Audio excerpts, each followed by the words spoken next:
Hi guys, how are you. आप सब कैसे हो? सभी लोगों को वेरी वेरी गुड मॉर्निंग। मैं मनीष मिश्रा अनन्या की इस ऑनलाइन प्लेटफॉर्म पे आपका हार्दिक स्वागत और अभिनंदन करते हैं। जैसा कि आप सभी लोगों को मालूम होगा कि एक हमारा न्यू बैच एकदम लॉन्चमेंट हो गया है, ठीक है। और यह क्लास लगातार सुबह 7 बजे से चलेगी, ठीक। तो आप सभी मित्रों से अनुरोध है कि आप सभी लोग 7 बजे लाइव हो जाएंगे, जिसमें किसी प्रकार की कोई दिक्कत नहीं होगी, डेली का डेली, ठीक है। और टीजीटी पीजीटी चाहे एलटी तीनों समग्र को लेकर हम आगे की ओर बढ़ेंगे, ठीक है। तो आपको तनिक भी हिचक नहीं होगा कि किस तरह सारी चीजें सिचुएशन होने वाली है। तो चलिए हम कुछ सिलेबस को डिस्कस करने के साथ साथ आपकी एक बहुत दिनों से रिक्वायरमेंट आ रहा है कि ऑप्टिक्स पे सर क्लास लीजिए, ठीक है। तो ऑप्टिक्स जो कि चाहे वो टीजीटी हो, पीजीटी हो, एलटी हो, सब परीक्षा के दृष्टिकोण से बहुत ही इंपॉर्टेंट टॉपिक है। हर पेपर में 4 से 5 नंबर के क्वेश्चंस आ जाते हैं। तो निश्चित ही हम ऑप्टिक्स पे क्लास लेंगे। उसके पहले थोड़ा सा हम क्या करेंगे, सिलेबस पे डिस्कस कर लेते हैं। क्या होती है टीजीटी, क्या होती है पीजीटी, क्या होती है एलटी, और किसमें कितने समग्र नंबर से क्वेश्चन पूछे जाते हैं, इन सब पर थोड़ा सा रिसर्च रखिए। उसके बाद फिर ऑप्टिक्स पर डायरेक्ट हम आके आपसे बातें करते हैं, ठीक है। तो बहुत बहुत धन्यवाद आप सभी लोगों को। निश्चित ही रहिए, पहले टीजीटी पीजीटी के बारे में थोड़ा सा हम डिस्कस कर देते हैं आपसे कि वो होता क्या है, किस सबसे ज्यादा प्रॉब्लम आपको होती है, किस सिलेबस को कहां से हमको रिमूव करना है। तो यदि बात हम करूं टीजीटी की, किसकी बात करूं, टीजीटी की या पीजीटी की या एलटी की, ठीक है। तीनों की समग्र रूप से बातें हम करेंगे। जो टीजीटी में क्वेश्चंस आते हैं पूरे साइंस के, ठीक है, इसमें साइंस के क्वेश्चन आते हैं। इसमें आप ध्यान देना, जो 70% होते हैं क्वेश्चंस, 70 से 80% जो क्वेश्चंस होते हैं वो जो आपके लेवल में आते हैं वो 12th लेवल के क्वेश्चन रहते हैं। किस लेवल के क्वेश्चन रहते हैं? 12th लेवल के क्वेश्चन रहते हैं। अप्रोक्सीमेट जो 20% क्वेश्चन बनते हैं, 10 से 20% बचते हैं, यह किसके होते हैं? यह यूजी के क्वेश्चन होते हैं, ठीक है। किसके क्वेश्चन होते हैं? यूजी के क्वेश्चन होते हैं। तो आपको जब ज्यादा से ज्यादा फोकस किस पर करना है? केवल 12th स्टैंडर्ड पे करना है। फिर 10 से 20% यूजी पे कर देंगे और बेहतरीन से बेहतरीन अच्छा गेम कर सकते हैं आप, ठीक है। जब बात पीजी की आती है, पोस्ट ग्रेजुएट की आती है, पीजीटी की बात आती है, तो पीजीटी में ये जो रेशियो होता है ये हो जाता है 60%। 60% जो क्वेश्चंस आते हैं वह 12th स्टैंडर्ड के आते हैं, ठीक है। 60% क्वेश्चन जो होते हैं 12th स्टैंडर्ड के आते हैं और 20 से 30% क्वेश्चन जो आते हैं वह आते हैं अंडर ग्रेजुएट से, यानी कि बीएससी से क्वेश्चन आ जाते हैं। और इसमें जो 10% क्वेश्चन बचते हैं, 10% क्वेश्चन आपके बनते हैं किससे? आपके बन जाते हैं पीजी से, ठीक है, पोस्ट ग्रेजुएशन से। तो आपने क्या देखा? आपने देखा कि ये कॉमन टर्म है, 12 वाला पार्ट जो है सबसे ज्यादा आने वाला है। तो चाहे आप टीजीटी की तैयारी कर रहे हो, चाहे आप पीजीटी की तैयारी कर रहे हो, दोनों क्या है आपकी परीक्षा के दृष्टिकोण से क्या है, बहुत ही बेहद जरूरी है। ये बातें हो गई, चाहे टीजीटी की हो गई या पीजीटी। ये बात आप जानते भी होंगे, मैं बताना भी चाहा, कुछ बच्चे हमारे हैं जो नहीं जानते हैं, ठीक है। चलते हैं अगले की ओर। और एक टॉपिक और बचा हुआ, एलटी। एलटी की समकक्षता एकदम पीजीटी की समकक्षता होती है, किसी प्रकार की कोई बाउंडेशन नहीं होती, बस एक बाउंडेशन होता है। इसमें क्या होता है कि आप फिजिक्स को पढ़ने के साथ साथ जीएस का पार्ट जुड़ जाता है। किसका पार्ट जुड़ जाता है? जीएस का पार्ट जुड़ जाता है। तो इसमें पढ़ना कितना है? तो याद रखना, इसमें भी क्या होता है, 60 से 80% जो सिलेबस होता है वह होता है 12th स्टैंडर्ड का। किस स्टैंडर्ड का? 12th स्टैंडर्ड, 9, 10, 11 और 12th के। और जो 10 से 20% बचते हैं ये होता है यूजी का। ये क्या होता है? यूजी का होता है। और ये है जीएस का पार्ट, जो जीएस का पार्ट अलग से पढ़ाया जाता है। बात समझ में? ये 40 नंबर के क्वेश्चन आते हैं जीएस के आपके पेपर में। ये भी बहुत ही बेहद जरूरी होता है एलटी के लिए। तो निश्चित ही आप इस एकेडमी में खड़े हुए हैं जहां आप क्या करेंगे, बेहतरीन से बेहतरीन शिक्षक बन सकते हैं, ठीक है। तो निश्चित ही आप लोगों के यहां से सफलता दिलाने वाले सारे टॉपिक्स चलते हैं। तो मैं आपको अपनी उस टॉपिक की ओर ले चलने का प्रयास कर रहा हूं जहां से आपकी लगातार रिक्वायरमेंट आ रही है ऑप्टिक्स पर, ठीक है, तो हम ऑप्टिक्स पर ले चलते हैं, और ऑप्टिक्स पर ले चलने के पहले पहले मैं आपको बताऊं ऑप्टिक्स होती क्या है। ठीक है, ऑप्टिक्स का उदय कहां से हुआ, ठीक, इस पर थोड़ी सी बेसिक क्लास होगी, बेसिक से भी क्वेश्चन आते हैं टीजीटी पीजीटी में, तो बातों को बहुत बेहतरीन ढंग से समझिएगा। तो अगले पेज से चलता हूं और स्टार्ट करते हैं ऑप्टिक्स, यानी इंग्लिश में इसको बोलते हैं ऑप्टिक्स। ठीक है, ऑप्टिक्स, और हिंदी में इसी को बोलते हैं प्रकाशिकी। हिंदी मीडियम वाले भी बच्चे हमारे बड़े ध्यान से सुनेंगे, इसको क्या बोलते हैं, प्रकाशिकी, प्रकाशिकी। बचपन से ही आप लोग क्या करते आ रहे हो, प्रकाश को पढ़ते हुए आ रहे हो, बचपन से ही, चाहे सेकेंड स्टैंडर्ड से भी यदि आपने पढ़ा होगा विज्ञान, तो वहां से प्रकाश को पढ़ना तो आपके लिए क्या था, लाजमी था। लेकिन अब वो क्वेश्चन तो आपके यहां आने वाले नहीं है, तो निश्चित ही कुछ बातों को फैक्ट के साथ साथ उसके सिलेबस की भी चर्चा कर देते हैं कि आपको ऑप्टिक्स में पढ़ना क्या क्या है। ठीक है, तो ऑप्टिक्स को हम दो भागों में डिवाइड करते हैं। ऑप्टिक्स को हम कितने भागों में डिवाइड करते हैं, दो भागों में डिवाइड करके पढ़ते हैं। एक को बोलते हैं रे ऑप्टिक्स, एक को क्या बोलते हैं, रे ऑप्टिक्स, एक को बोलते हैं रे ऑप्टिक्स। इसको हिंदी में बोलते हैं किरण प्रकाशिकी। इसको हिंदी में क्या बोलते हैं, इसको बोलते हैं किरण प्रकाशिकी। एक को बोलते हैं रे ऑप्टिक्स, और इसको हिंदी में बोलते हैं किरण प्रकाशिकी, और एक को बोलते हैं वेव ऑप्टिक्स। एक को क्या बोलते हैं, दूसरे को, उसको बोलते हैं वेव ऑप्टिक्स। ठीक है, और इस वेव ऑप्टिक्स को हम हिंदी में क्या बोलते हैं, इसको हम हिंदी में बोलते हैं तरंग प्रकाशिकी, तरंग प्रकाशिकी, तरंग प्रकाशिकी। ठीक है, अब समझिएगा, आपको ऑप्टिक्स को दो भागों में डिवाइड कर दिए, एक रे ऑप्टिक्स है, एक वेव ऑप्टिक्स है। तो आप कहोगे सर ये रे ऑप्टिक्स क्या होता है, ठीक है, इसकी संकल्पना किसने दिया, वेव ऑप्टिक्स की संकल्पना किसने दिया, और इसकी क्यों आवश्यकता हुई। तो निश्चित ही आप प्रयास रहो, निश्चित ही हम आप सबको सारी चीजें बताने वाले हैं। ठीक है, रे ऑप्टिक्स और वेव ऑप्टिक्स की बात हम करते हैं। तो याद रखना आप सभी लोग, जो रे ऑप्टिक्स है यानी कि किरण प्रकाश की है, इसकी जो संकल्पना देने वाले थे यह थे न्यूटन साहब। कौन थे, न्यूटन। और आपने न्यूटन का पार्टिकल थ्योरी तो पढ़ा ही होगा। न्यूटन का कौन सा सिद्धांत, कणिका का सिद्धांत, न्यूटन का कणिका का सिद्धांत पढ़ा होगा, पार्टिकल थ्योरी, है ना। और जो वेव ऑप्टिक्स थी, इसका संकल्पना देने वाले वैज्ञानिक थे हाइगन। आपने नाम सुना होगा हाइगन साहब का, और हाइगन ने इसकी संकल्पना दिया था। अब सुनिए, प्रकाश के अंतर्गत हम क्या क्या चीजें पढ़ने वाले हैं, इसके बारे में भी हम बात करने वाले हैं आपसे, न्यूटन की भी बात और हाइगन की भी बात। तो एक छोटी सी कहानी आपको याद ही होगी। वो कहानी क्या है कि न्यूटन साहब क्या कहते हैं, न्यूटन साहब कहते हैं कि जो प्रकाश होता है वह पार्टिकल के रूप में चलता है। ठीक है, किस रूप में चलता है, पार्टिकल के रूप में चलता है।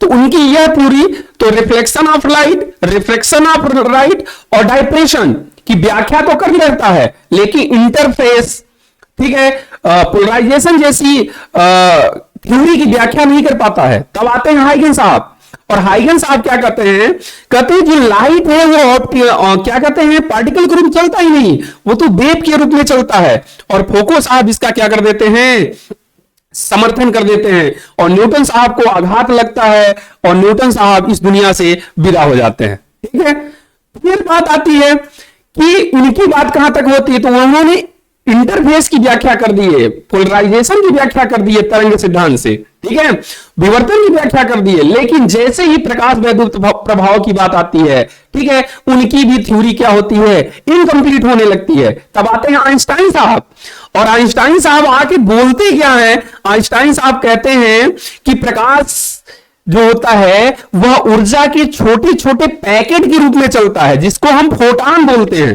याद रखना, प्रोटॉन नहीं, फोटॉन बोलते हैं। और एक फोटॉन की जो ऊर्जा होगी E बराबर h न्यू के बराबर होगी। बात समझ रहे हो कि नहीं? E बराबर mc स्क्वायर इसने हमने पढ़ा होगा, जहां c क्या है, प्रकाश की चाल है, h क्या है, प्लांक नियतांक है, E क्या है, एनर्जी है। ठीक है, तो याद रखना। फिर आते हैं मैक्सवेल साहब, और मैक्सवेल साहब कहते हैं देखो ये बहुत तामझाम वाली कहानी आ गई। ठीक है, कुछ पार्टिकल ऐसे हैं जो कण का फॉलो करते हैं, यानी न्यूटन के कणिका सिद्धांत को फॉलो करते हैं, कुछ सिद्धांत वो वेव को फॉलो करते हैं। इसलिए हम पूर्ण रूपेण से नहीं कह सकते कि यह किरण प्रकाश की है या रे ऑप्टिक्स है कि यह वेव ऑप्टिक्स है। बातें समझ में आया ना? तो यहां से एक बार बहुत बेहतरीन क्वेश्चन टीजीटी ने उठाया था, प्रकाश की नेचर कैसा होता है।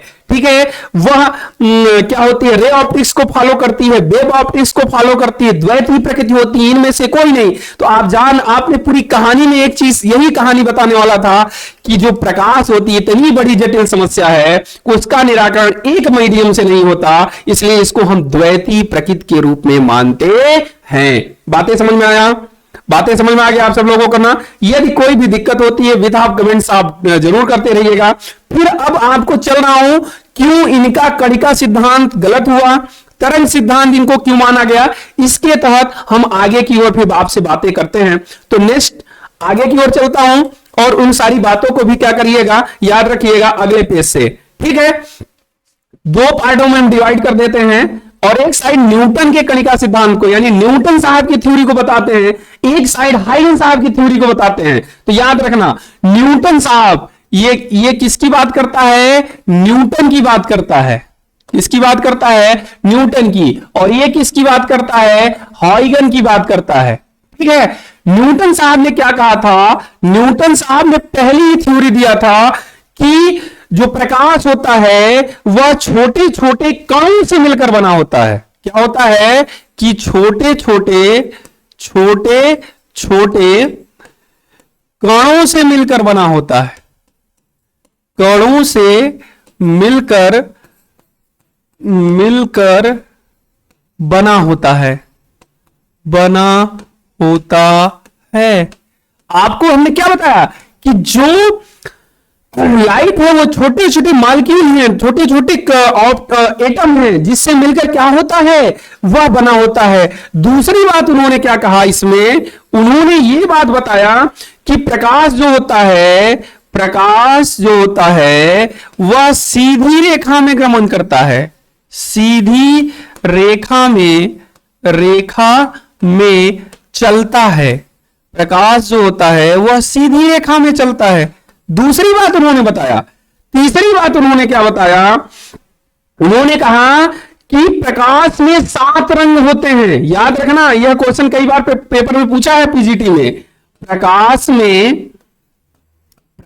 में 7 रंग होता है, प्रकाश में 7 रंग होता है। और जो चौथी बात बताए उन्होंने कहा प्रकाश में रिफ्लेक्शन ऑफ लाइट यानी परावर्तन, रिफ्रैक्शन ऑफ लाइट अपवर्तन और डाइप्रेशन यानी कि वर्ण विक्षेपण की घटना होती है, वर्ण विक्षेपण की घटना होती है, वर्ण विक्षेपण की घटना होती है। और लास्ट पॉइंट उन्होंने बताया कि रेटिना से कणों से टकराने से कोई भी चीज हमको दिखाई देती है। क्या कहते हैं, कहते हैं रेटिना से कणों के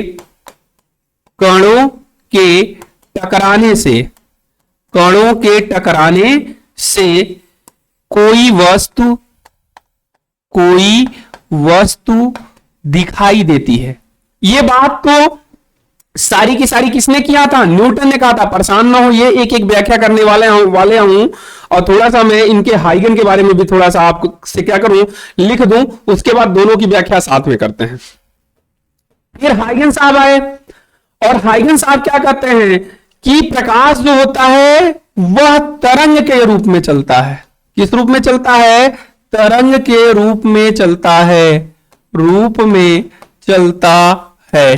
ठीक है, उन्होंने क्या कहा कि वह वेव फॉर्म में चलता है। और आप वेव फॉर्म देखे होंगे कि वह स्ट्रिंग और गर्त के रूप में चलता है। इस तरह उन्होंने बताया, ठीक है। और उन्होंने एक बात और बताया कि इसमें इंटरफेस यानी व्यतिकरण, उसके बाद पोलराइजेशन यानी ध्रुवण, और एक पॉइंट और था, विवर्तन की घटना होती है, विवर्तन की घटना होती है, ठीक है। अब चलिए, अब दोनों को कंपैरिजन करके बताते हैं कि इनकी थ्योरी क्यों इनकम्प्लीट मानी गई। बात समझ रहे हैं?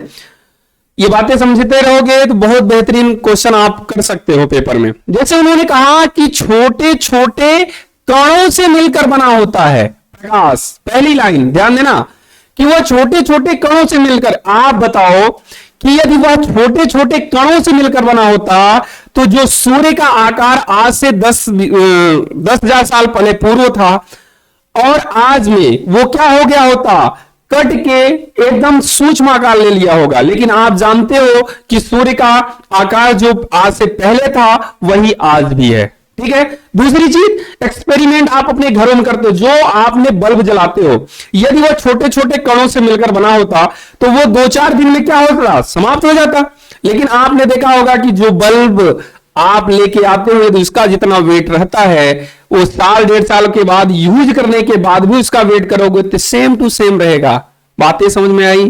तो इस आधार पर पहली बात तो साफ जाहिर हो जाता है कि वह छोटे छोटे कणों से मिलकर नहीं बना है। पहली थ्योरी उनकी क्या हो गई, इनकम्प्लीट हो गई। बात समझ में आया? दूसरी चीज, प्रकाश सीधी रेखा में चलता है, यह बात बिल्कुल सही है। प्रकाश जो होता है वह स्ट्रेट लाइन में ही क्या करता है, गमन करता है। ये एकदम एग्जैक्ट है, इसमें कई प्रयोग किए गए होंगे, बचपन से आप पढ़ते आओ, इसमें किसी प्रकार कोई दिक्कत नहीं। तीसरा पॉइंट क्या है, प्रकाश में 7 रंग होते हैं। अब इस पर हम ज्यादा फोकस क्यों कर रहे हैं, इस बात को समझो। न्यूटन ने यह जरूर बता दिया कि प्रकाश में क्या होते हैं, 7 रंग होते हैं। उन्होंने कहा सबकी वेवलेंथ अलग अलग होती है, यह भी बात हो गया, लेकिन वह स्पष्ट रूप से की व्याख्या नहीं कर पाए। उन्होंने केवल यह बताया कि प्रकाश में क्या होते हैं, 7 रंग। सबसे पहला प्रश्न आएगा कि रंग की बात किस साइंटिस्ट ने किया था, तो वो न्यूटन थे। यह बात हम आप लोग मानेंगे। उसके बाद अगला टॉपिक है, प्रकाश में परावर्तन और अपवर्तन वर्ण विक्षेपण की घटना होती है। बिल्कुल ये बात 100% सत्य है। उसके बाद आता है, रेटिना से कणों के टकराने से वस्तुएं विजुअल होती है। यह बात बिल्कुल गलत है। आप कहो, आपने क्या देखा कि जब हमारे आंख, इतना सेंसिटिव मुद्दा होता है कि हमारे आंखों में धूल वगैरह पड़ जाते हैं तो हमारे क्या होती है, आंखों में खुजलाहट होने लगती है और क्या होता है, अनेक प्रकार की विकृतियां उत्पन्न हो जाए। सोचो कि जब वह छोटे छोटे मॉलिक्यूल होंगे, छोटे छोटे कण होंगे और वो आंख के अंदर विजुअल होते होंगे, ठीक है, जैसे एक्वस ह्यूमर से विट्रस ह्यूमर में गया होगा और रेटिना पे जैसे जाएंगे और एक असंख्य क्या कर रहे हैं, मॉलिक्यूल जाल रहे हैं, तो अटैक कर देंगे तो हमारी आंखें तो बहुत ज्यादा प्रभावित होनी चाहिए। तो इस बात की थ्योरी तो यही काट दे रहा है, अर्थात ये भी उनकी थ्योरी क्या हो गई, इनकम्प्लीट हो गई। ऐसा विद्वानों के द्वारा क्या होता है, माना जाता है। ठीक है, ये बातें न्यूटन साहब की थी। उसके बाद आते हैं हाइगन साहब की। हाइगन साहब ने कहा कि प्रकाश तरंग के रूप में चलता है। बिल्कुल बातें उनकी मानी गई कि हाँ, कि प्रकाश जो होता है वो वेव फॉर्म में है। दूसरी चीज में व्यतिकरण, ध्रुवण, विवर्तन की घटना होती है, यह भी बात को देखा गया। और इसको बताने के पीछे हमारा एक ही कारण था, वो कारण यह था कि आपको पूरे ऑप्टिक्स का क्या किया जाए, सिलेबस को मेंशन कर दिया जाए कि आपको पढ़ना क्या क्या है ना। जैसा कि आपको हमने बताया था, हमने कहा था कहानी कहानी में सारी चीजें बता देंगे आपको। तो याद रखना, ऑप्टिक्स में आपको इतना ही पढ़ना है जितनी बातें हमने बता दिया। आपको 6 पॉइंट पढ़ने हैं। परावर्तन पढ़ना है, अपवर्तन पढ़ना है, वर्ण विक्षेपण यानी reflection of light, refraction of light, dispersion. उसके बाद इंटरफेस, पोलराइजेशन पढ़ लेंगे। उसके बाद आपका सिलेबस ऑप्टिक्स हो जाता है समाप्त। और यहां से बेहतरीन 4-5 नंबर आप ले लोगे, चाहे वो टीजीटी हो, पीजीटी हो या एलटी हो। बातें समझ में आया? तो ये सारी बातें थी जो हम आपसे क्या किए, डिस्कस कर लिए। तो चलते हैं अब आपके टॉपिक पर ही, प्रकाश। पहले प्रकाश क्या होता, प्रकाश की तो बता दिया मैं। अब दूसरी चीज प्रकाश होता क्या है उसकी बात करता हूं। तो याद रखना, पिछली बार टीजीटी में इसी परिभाषा से 1 नंबर का क्वेश्चन बना था प्रकाश से, तो निश्चित ही आप प्रयास रहिएगा। प्रकाश को इंग्लिश में बोलते हैं लाइट। क्या बोलते हैं? लाइट बोलते हैं, और इसकी को हिंदी में बोलते हैं प्रकाश। ठीक है, तो हम आप सबसे पूछना चाहेंगे कि प्रकाश कहते किसको हैं, है ना? क्या कहते हैं? प्रकाश कहते किसको हैं? तो अभी तक सारी चीजें हमने बताते बताते सारी बातें बता दी है, तो आप कहोगे कि सर प्रकाश एक प्रकार की क्या होती है? ऊर्जा होती है, सोर्स ऑफ एनर्जी। ठीक है, पहला टीजीटी में क्वेश्चन 2021 वाले में यही पूछा था, प्रकाश कैसे क्या होता है? तो प्रकाश एक प्रकार की क्या होती है? ऊर्जा होती है, एनर्जी होती है, जो हमारी आंखों में संवेदित या सेंसेशन होने के माध्यम से कोई दूसरी वस्तु क्या होती है? ऑब्जेक्ट हो जाती है, दिखाई देने लगती है। इसी को हम क्या कहते हैं? प्रकाश कहते हैं। ठीक है, इसका भी एक्सपेरिमेंट है। जैसे मान लो छोटी कक्षाओं में आप लोगों ने पढ़ा होगा, मान लो कोई कमरा है और उसको हमने क्या किया? डार्क कर दिया। ठीक है, उसको क्या किया? डार्क कर दिया। तो वहां पर पड़ी वस्तुएं ऑब्जेक्ट रूप में दिखाई नहीं देती हैं, लेकिन जैसे ही हम उस पर क्या करते हैं? कोई इलेक्ट्रिक सोर्स लेकर जाते हैं, ठीक है, चाहे टेबल लैंप हो गया, ठीक है, मोमबत्ती हो गया, या कुछ भी नहीं है, लोहे की कील को गर्म करके ही लेके जा रहे हैं, तो क्या होती है?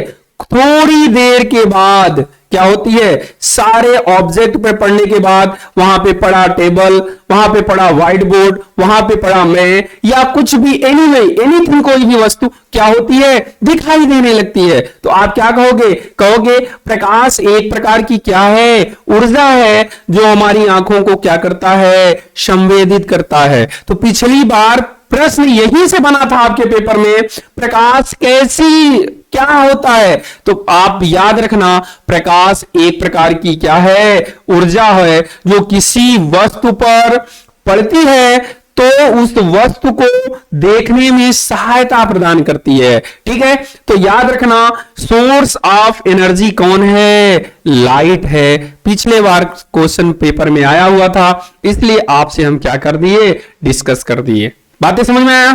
तो ठीक है, उसके बाद प्रश्न आता है प्रकाश के गुण। ठीक है, प्रकाश आप लोग लिख लीजिएगा, प्रॉपर्टी ऑफ लाइट। प्रकाश के क्या गुण हैं?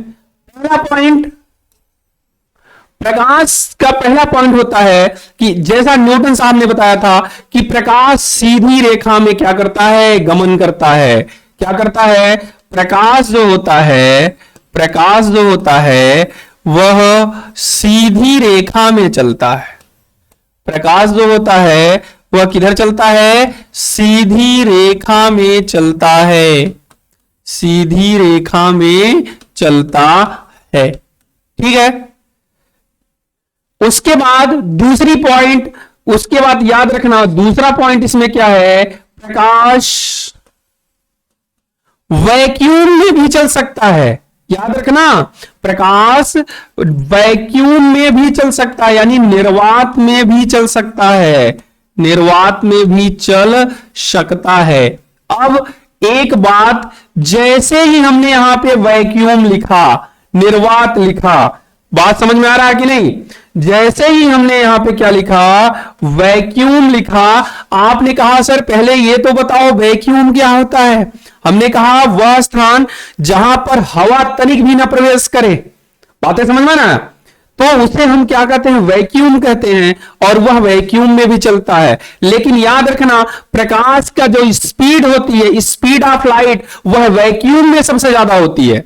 याद रखना, स्पीड ऑफ लाइट कहां सबसे ज्यादा होती है? वैक्यूम में होती है। तो कई बार क्वेश्चन यहां से आता है कि निर्वात में यानी वैक्यूम में प्रकाश की चाल, निर्वात में क्या कहते हैं? लाइट की जो स्पीड होती है वो होती है 3 × 10⁸ मीटर पर सेकेंड। बात समझ में आया कि 3 लाख किलोमीटर होती है लमसम। याद रखना, यहां से क्वेश्चन आपके पेपर में बनते हैं। दूसरी बात, कभी कभी पूछ लेता है आपसे कि जल में लाइट की चाल कितनी है? वाटर में। ठीक है, तो याद रखना, जो जल में होती है इसकी चाल वो होती है 2.25 × 10⁸ मीटर पर सेकेंड। ठीक है, कितनी होती है? 2.25 × 10⁸ मीटर पर सेकेंड होती है। यह भी क्या है? यह भी उसकी चाल है। ठीक है, कभी कभी आपके पेपर में पूछ लेता है कि ग्लास में कितनी होती है? किसमें? ग्लास में, यानी कि कांच में इसकी चाल कितनी होती है? तो आप याद रखना 2 इंटू 10 के पावर 8 मीटर पर सेकेंड होती है। कितनी होती है? 2 इंटू 10 के पावर 8 मीटर पर सेकेंड। आप देख रहे होंगे कि जैसे जैसे मीडियम चेंज हो रहा है, लाइट की स्पीड ऑफ लाइट क्या होती है? लगातार कम होती चली जा रही है। तो आपने क्या देखा? आपने देखा जैसे ही हम रेयर से डेसर की ओर जा रहे हैं, इसकी स्पीड क्या हो जा रही है? कम हो जा रही है। रेयर और डेसर का मतलब क्या हुआ? सघन और व्हीलर का मतलब क्या हुआ? सघन का मतलब होता है जिसके पार्टिकल पास पास हो, और रेयर का मतलब क्या होता है? जिसके पार्टिकल दूर दूर होते हैं। बातें समझ में आ रहा है कि नहीं? ये सारी बातें हैं, तो याद रखना इस तरह से। और एक और बहुत बेहतरीन इसमें क्वेश्चन बन सकता है, और क्वेश्चन बना भी है आपके पेपर में। कहता है कि जो प्रकाश की वेवलेंथ होती है, यानी तरंग दैर्ध्य होती है, कितना होती है? तो याद रखना जो प्रकाश की तरंग दैर्ध्य होती है, यानी लाइट की, प्रकाश की वेवलेंथ जो होती है, यानी तरंग दैर्ध्य जो होती है, वह कितनी होती है? वह होती है 3900 एंगस्ट्रॉन से लेकर 3900 एंगस्ट्रॉन से लेकर 7800 एंगस्ट्रॉन के बीच। 3900 एंगस्ट्रॉन से लेकर 7800 एंगस्ट्रॉन के बीच के वेवलेंथ के लाइट को हम क्या करते हैं? विजुअल कर पाते हैं, देख पाते हैं। ठीक है, ये रही बात, बहुत ही बेहतरीन रहा बातें। और याद रखना आपको ये क्वेश्चन जल्दी कहीं मिलता नहीं है। कहता है कि ठीक है, स्पीड ऑफ लाइट की बात आप करते हो, तो पहले ये बताओ लाइट, ठीक है, वो कहते हैं कि स्पीड ऑफ लाइट का खोज किसने किया था? कई बार क्वेश्चन आया हुआ है, ठीक है, तो यह एलटी में एक बार क्वेश्चन आया था। तो याद रखना प्रकाश की चाल की खोज, चाल की खोज एक वैज्ञानिक थे, रोमर। ये पॉइंट आप क्या करना, नोट कर लेना। रोमन नामक साइंटिस्ट ने किया था। किसने किया था? रोमर नामक साइंटिस्ट ने किया था। ठीक, और आप सभी लोग जानते ही हो प्रकाश एक इलेक्ट्रोमैग्नेटिक क्या होती है? वेव भी होती है। ठीक है, विद्युत चुंबकीय अनुप्रस्थ तरंग भी होती है। इसमें किसी प्रकार की नो डाउट है। जिस तरह हमने सारी बातें प्रकाश के बारे में थोड़ा सा क्या किया हूं, डिस्कस कर दिए हैं। ठीक है, बातें समझ में आया? तो हम अब अगले पार्ट पर चलते हैं, जिसको पढ़ते हैं रिफ्लेक्शन ऑफ लाइट, है ना। रिफ्लेक्शन ऑफ लाइट पर हम आपसे बातें जरूर करेंगे। और यहां तक यदि बातें आपको समझ में आ गई हो तो आप कमेंट बॉक्स में मैसेज कर सकते हैं। नहीं बातें समझ में आई हो तो भी क्या करते हैं, आप मैसेज के माध्यम से जरूर हमसे डिस्कस कर लेंगे। तो चलिए थोड़ा सा हम रिवाइंड कराते हुए आपको चलते हैं, और उसके बाद हम आपके डायरेक्ट रिफ्लेक्शन ऑफ लाइट पे चलेंगे। जैसा कि हमने शुरू में ही आपसे बताया, क्या बताया आपको याद होगा कि हमने ऑप्टिक्स हेडिंग बनाया। क्या बनाया? ऑप्टिक्स का मतलब होता है प्रकाशिकी। अब हम ऑप्टिक्स को दो भागों में डिवाइड किया। एक को बोलते हैं रे ऑप्टिक्स, दूसरे को बोलते हैं वेव ऑप्टिक्स, है ना। रे ऑप्टिक्स को हम किरण प्रकाश की बोलते हैं, जिसकी थ्योरी किसके नियम से चलती है? न्यूटन साहब के नियम से चलती है। न्यूटन के कणिका सिद्धांत है, यानी न्यूटन का पार्टिकल थ्योरी है। ठीक है, उसके बाद जो वेव ऑप्टिक्स होता है उसे हम बोलते हैं तरंग प्रकाश की। और तरंग प्रकाश की किसके माध्यम से चलती है? हाइगन के तरंगिका का एक सिद्धांत होगा, वो आगे मैं पढ़ाऊंगा आपको, वहां से चलती है हाइगन साहब की थ्योरी। ठीक, ये बातें रही हाइगन साहब की। उसके बाद हमने आपसे क्या बताया? उसके बाद हमने बताया दोनों में क्या क्या घटनाएं होती हैं। उसमें बताया कि न्यूटन ने बताया कि छोटे छोटे कणों से मिलकर बना होता है, जो बाद में क्या हो गया? इनकम्प्लीट हो गया। और इसलिए इनकम्प्लीट है, इसकी भी कहानी हमने आपसे बता चुका। क्यों? क्योंकि वह छोटे छोटे कणों से मिलकर बना होता तो जो आज का मेरा सूर्य है, जो मेरे घर यहाँ क्या कहते हैं बल्ब वगैरह यूज होते हैं, तो उसका आकार बहुत सूक्ष्म हो जाना चाहिए, है ना, जो कि ऐसा प्रयोगों में देखा नहीं गया। इस तरह यह क्या होती है, थ्योरी कंप्लीट हो जाती है। यह जरूर देखा गया है प्रकाश सीधी रेखा में चलता है, बिल्कुल 100% बात सही है, यह भी सही है। उसके बाद उन्होंने कहा प्रकाश में 7 कलर होते हैं, यह भी बात सही है, लेकिन उन्होंने इसका आकार अलग अलग बताया था। इसके आकार की यदि बात किया जाए तो आकार को इनकम्प्लीट माना गया था और इसको सही मान लिया गया था। प्रकाश में रिफ्लेक्शन ऑफ लाइट, रिफ्लेक्शन डायप्रेशन होता है, यह भी बात आपकी 100% सही है। और रेटिना में कणों से टकराने से कोई वस्तु विजुअल होती है, ऐसा कुछ नहीं है, यह बात थ्योरी पर क्या हो गई, गलत हो गई। उसके बाद आते हैं हम वेव के रूप में, हाइगन साहब की थ्योरी है, वह तरंग के रूप में चलता है, बिल्कुल बातें सही हैं। उसमें इंटरफेस, पोलराइजेशन और विवर्तन की घटना होती है, यह भी बात क्या है, बिल्कुल सही है। इस तरह यह क्या होता है, आपका पूरा का पूरा सिलेबस भी डिस्कस हो गया। उसके बाद हम अगले टॉपिक की ओर बढ़ते हैं। अगले टॉपिक्स में हमने बताया कि लाइट क्या होती है।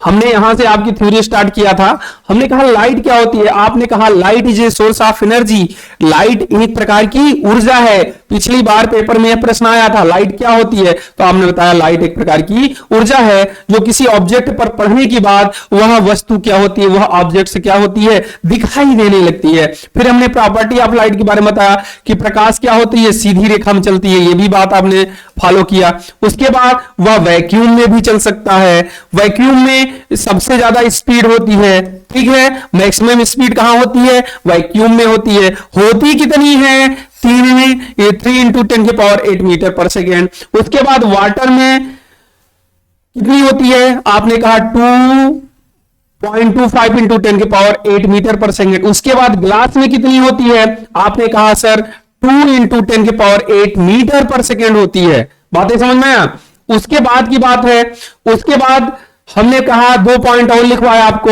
हमने कहा प्रकाश की जो वेवलेंथ होती है वह कितनी होती है, 3900 एंगस्ट्रॉन से लेकर 7800 एंगस्ट्रॉन के बीच की वेवलेंथ होती है।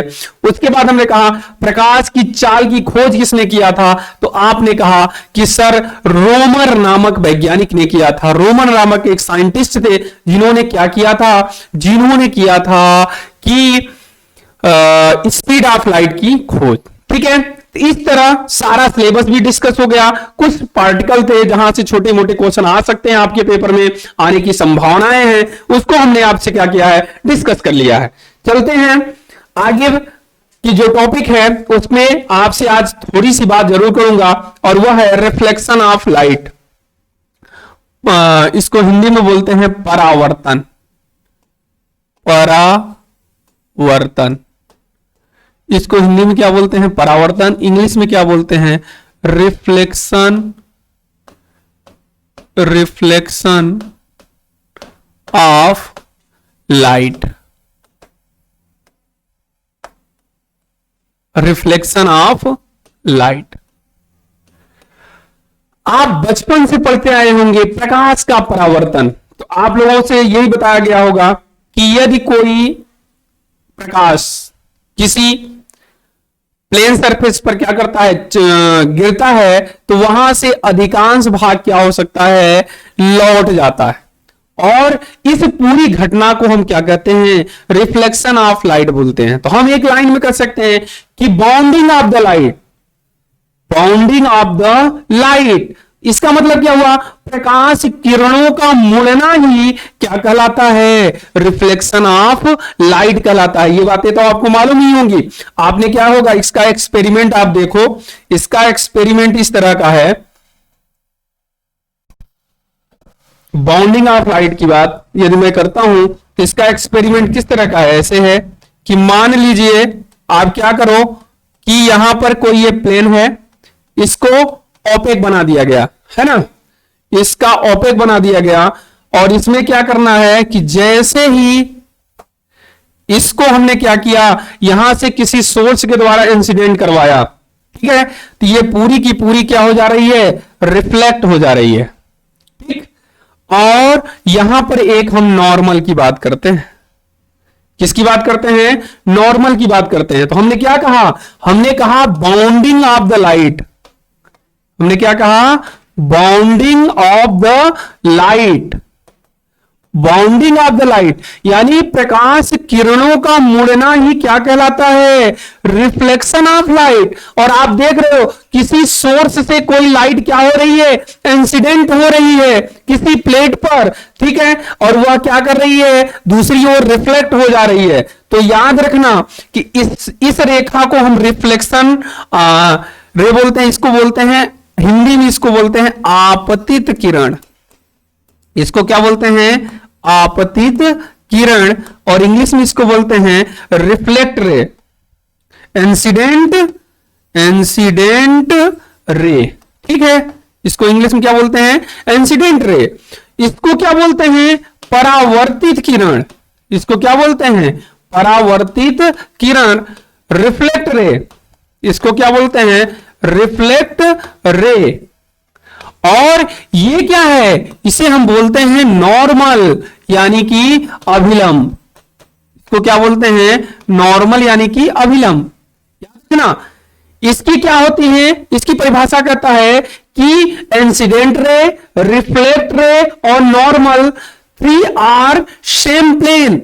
वह तीनों क्या होते हैं, एक प्लेन में होता है, चाहे वो आपतित किरण हो, परावर्तित किरण हो या अभिलंब हो। पहली थ्योरी यही कहती है, कहता है कि आपतित किरण, परावर्तित किरण और अभिलंब तीनों क्या होते हैं, एक तल में होते हैं, जो कि आपको बताया incident ray, reflect ray and normal are same plane, ठीक है।